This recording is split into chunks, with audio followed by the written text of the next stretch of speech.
on a 3 céréales, le blé, l'avoine et le triticale. Et les 3 protéagineux, l'avesse, le petit pois et la févrole. Toutes ces plantes sont cultivées ensemble, sont complémentaires dans la parcelle et sont aussi complémentaires pour l'alimentation des animaux, puisque ces graines-là, on va les aplatir pour les donner en alimentation aux vaches laitières et aux génisses. Donc ça donne une alimentation équilibrée, avec à la fois des graines qui apportent les protéines et d'autres qui apportent l'énergie, donc les sucres.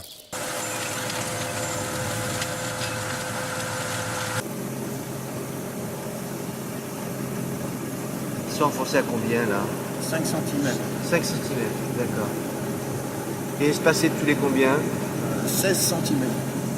Là, il va bien lever. D'accord. Ouais, puis c'est humide. C'est humide ici. Ouais, c'est les conditions optimales.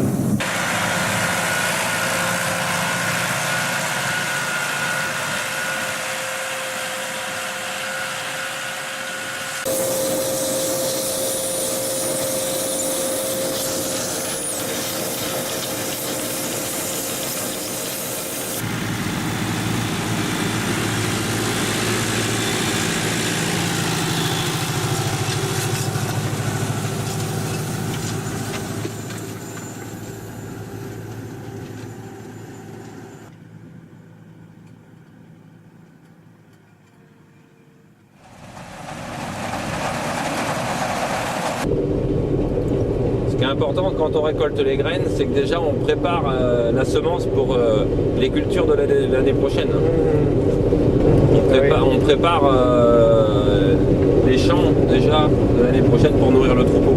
D'accord. C'est un geste où il faut avoir beaucoup de précautions parce que on va transmettre la vie à travers les graines et c'est ce qui va servir à nourrir les animaux l'année prochaine.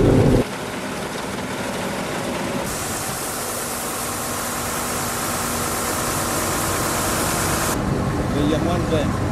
Il y a moins de verre dedans, il y a plus de graines rouges. L'an dernier, il n'y avait pas la moitié de graines rouges. Par contre, c'est quand même super humide.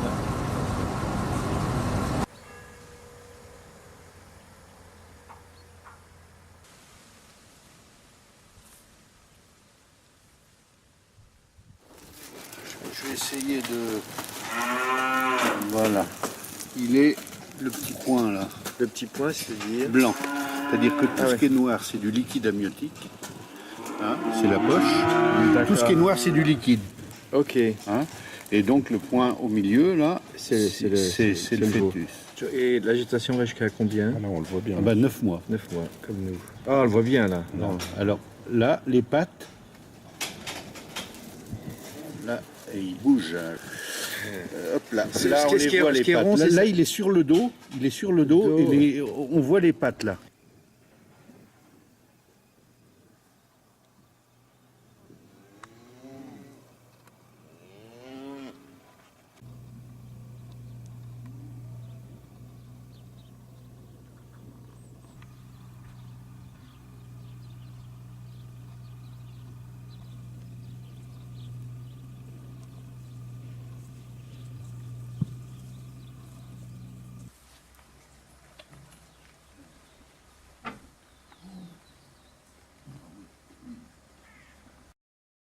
C'est important de les caresser.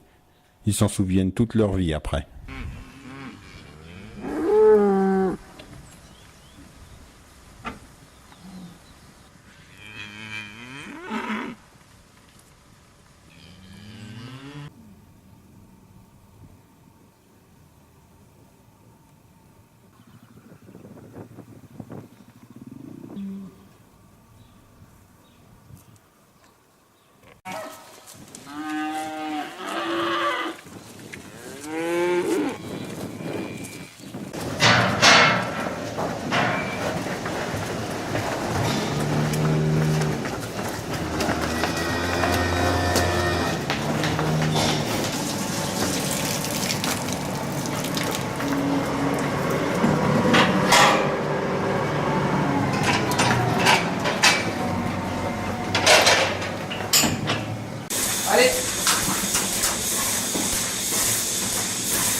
Allez.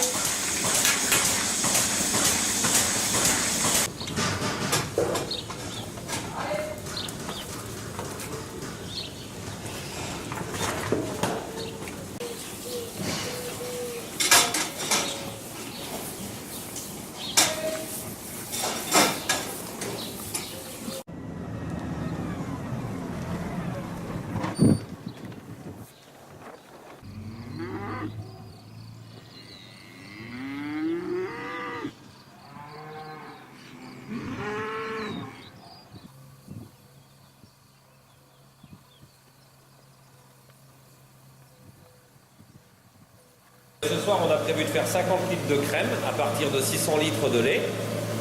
Et donc, la différence, les 550 litres de lait écrémé qu'on remet dans le tank et qui est vendu à la laiterie.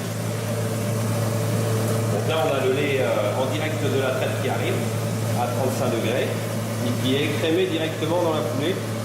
Donc on a d'un côté la crème qui coule et de l'autre côté le lait écrémé.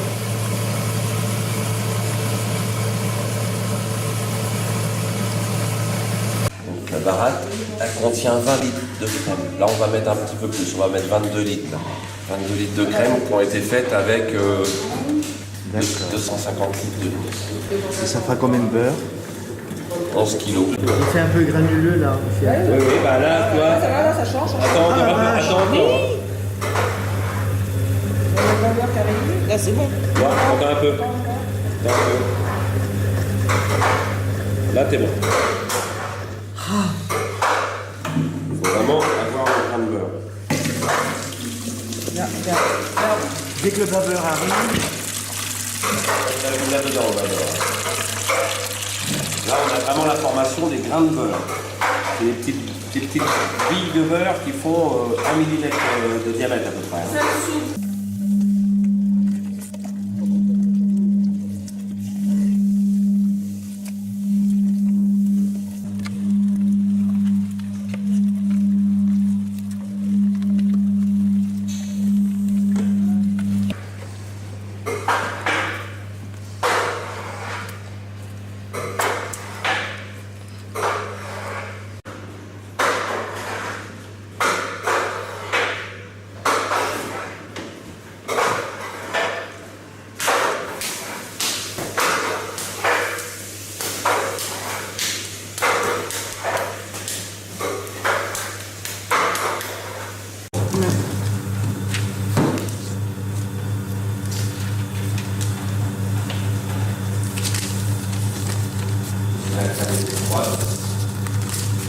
Ah oui, parce que je l'avais quand même mise au frais à midi.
Là, je vais en mettre de la vessie là-dedans.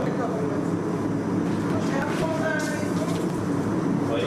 À partir du lait qui est liquide, on obtient quelque chose qui est solide. T'as vu? Oui. C'est pas du lait, ça, hein? Donc là, il faut descendre délicatement dedans. Ensuite, je fais des vides comme ça, avec la lyre, pour casser le cahier en grain entre la taille, grain de blé et grain de maïs. Alors là, il faut avoir le geste pour arriver à pas trop casser trop fin et à le trancher, mais de manière régulière. C'est ce qui fera après la qualité du fromage. Donc cette opération, on l'appelle le décaillage.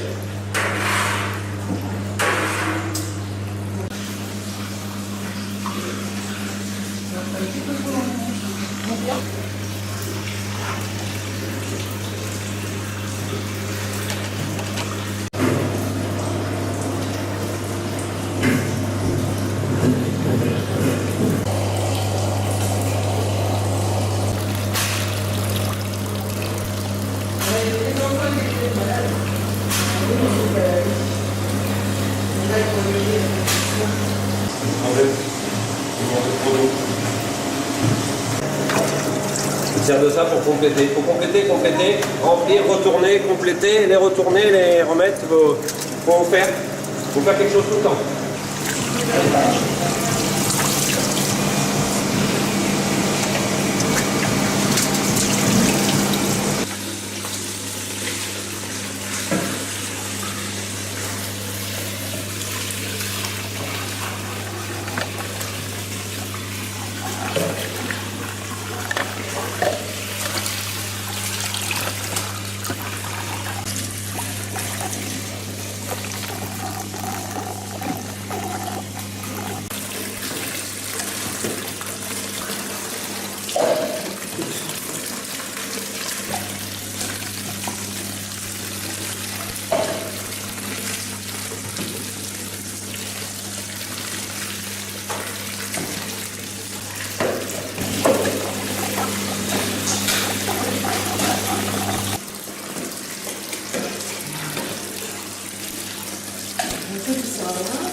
Donc ici on a deux types de fromages. Ici on a la tome qu'on appelle la jolie tome. C'est des fromages qui font environ 2 kg, qui sont posés sur les planches en épicéa et qui sont retournés tous les 2 jours, frottés avec une petite brosse avec de l'eau salée pour faire la croûte fleurie du fromage.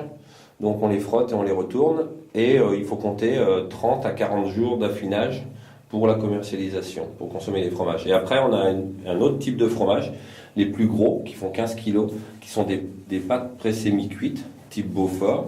Donc où là il faut entre 4 mois et 6 mois d'affinage. Elles sont également frottées et retournées tous les 2 jours. Donc là, c'est une petite cave naturelle qui existait sur la ferme. On a profité de l'existence de cette petite cave pour faire un essai de fabrication de tomes. En fait, c'était vraiment un essai et il se trouve que c'est notre produit un peu référence.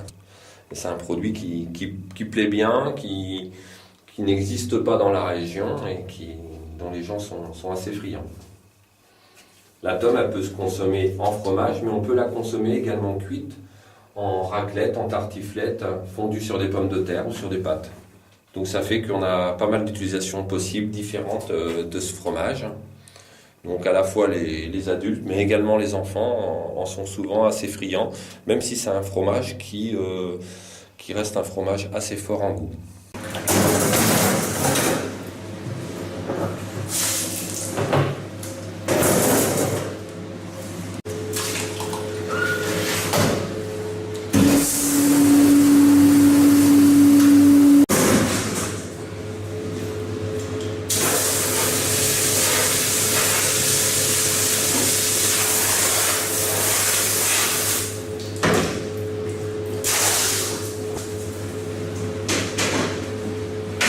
C'est le magasin de Toire, là et là. Ici, c'est pour la map de Vouillé. Ici, dans la glacière, c'est la map de Neuville. Et puis là, c'est pour le magasin de La Roche-Carmaux. Et après, ça, c'est tout le stock. Ça, c'est aussi pour la map de Neuville. Et pour l'instant, tout ça, c'est du stock à vendre. Alors, j'ai celle-ci qui est assez forte, en gros, qui est plus affinée, et celle-ci qui est plus douce.